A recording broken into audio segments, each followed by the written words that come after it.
آج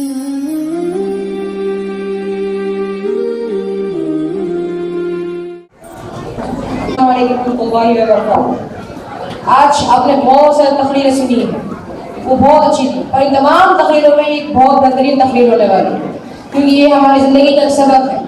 ہم روز ہماری دنیاوی زندگی کا گھر بناتے ہیں۔ کبھی ہم جیسے بچہ پیدا ہوتا ہے، پہلے اسکول سے جانے کو کہتے ہیں، پھر کالج، پھر شادی، پھر بچے، پھر موت۔ ہم اب تک ایسے دنیا کے گھر کو بناتے رہیں گے، نہ کہ مغفرت کے گھر کو۔ تو میں اس کہانی کو تقریر کو ایک کہانی کے ذریعے پیش کرنا چاہوں گا۔ ایک دور دراز گاؤں میں ایک بزرگ مستری تھا، وہ بزرگ مستری تھا۔ تب جب وہ اپنی پوری زندگی ایمانداری سے کام کیا، پوری ایک عالیشان گھر بنائے، بہترین گھر بنائے۔ اب جب اس کا مرنے کا وقت آ گیا تو اپنے منہ سے لگا کے منہ سے اپنی بیوی کے ساتھ بچی ہوئی زندگی گزارنی چاہیے۔ پھر اب وہ اپنے باس کے پاس گیا اور بولا کہ باس اب مجھے ریٹائر ہونا چاہیے، اب مجھے چھوڑ دینا چاہیے، اب میں تجھ سے جینا چاہتا ہوں۔ پھر باس کو لگا کہ دیکھو میرا بہت ایماندار آدمی جا رہا ہے، بہت اچھا آدمی جا رہا ہے۔ تو ایک پرسنل فیور کے طور پہ اس نے کہا اپنے مستری کو کہا کہ میرے لیے آخری گھر بنا کے جاؤ، ایک آخری گھر۔ اب تو گھر کا کام شروع ہو گیا۔ یہ واضح تھا کہ جو مستری ہے وہ اچھا گھر نہیں بنائے گا، کیونکہ اسے لگے گا کہ دیکھو یہ میرا آخری گھر ہونے والا ہے، کون اسے دیکھے گا؟ سب لوگ جوانی کے مجھے گھر بنائے وہ دیکھیں گے کہ کون دیکھے گا۔ تو آگے سے دیواریں اٹھ رہی تھی، پیریلی کے ساتھ اٹھ رہی تھی، کھیل ٹوٹ رہے تھے مگر اس کو جانی نہیں تھی۔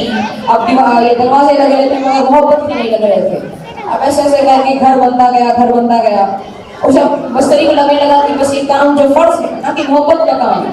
اب جیسے کام مکمل ہوا، اب پھر کانٹریکٹر آیا، گھر کو چاروں اور دیکھا، یہاں دیکھا، وہاں دیکھا، وہاں دیکھا، وہ وہاں دیکھا۔ اس کے بعد چابی نکالی جیب سے، مستری کے ہاتھ میں دکھا، ابھی تمہارا گھر ہے، یہ میرے لیے تمہارے طرف سے تحفہ ہے۔ اب مستری حیران ہو گیا، اسے لگا کاش اگر مجھے پہلے پتا ہوتا کہ یہ میں میرا ہی گھر بنا رہا ہوں تو میں اسے نہیں کرتا، میں اچھا مٹیریل استعمال کرتا ہوں، اس میں گھٹیا استعمال نہیں کرتا۔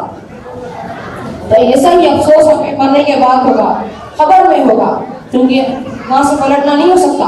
ہم ہماری پوری زندگی دنیا کے گھر کو بنانے میں لگا دیتے ہیں، پر آخرت کو بھول جاتے ہیں، اور آخرت کو بھول جاتے ہیں۔ ہم اس گھر کو روزانہ تھوڑا تھوڑا بناتے ہیں، اپنے الفاظ سے بناتے ہیں، ہمارے ایکشن سے بناتے ہیں، پر یہ ہم بھول جاتے ہیں کہ ہمارے ایکشن ہی معنی رکھتے ہیں، اس خبر کو معنی رکھتے ہیں۔ شکریہ۔ میں اس اپنی بات کو ایک شعر سے ختم کرنا چاہوں گا۔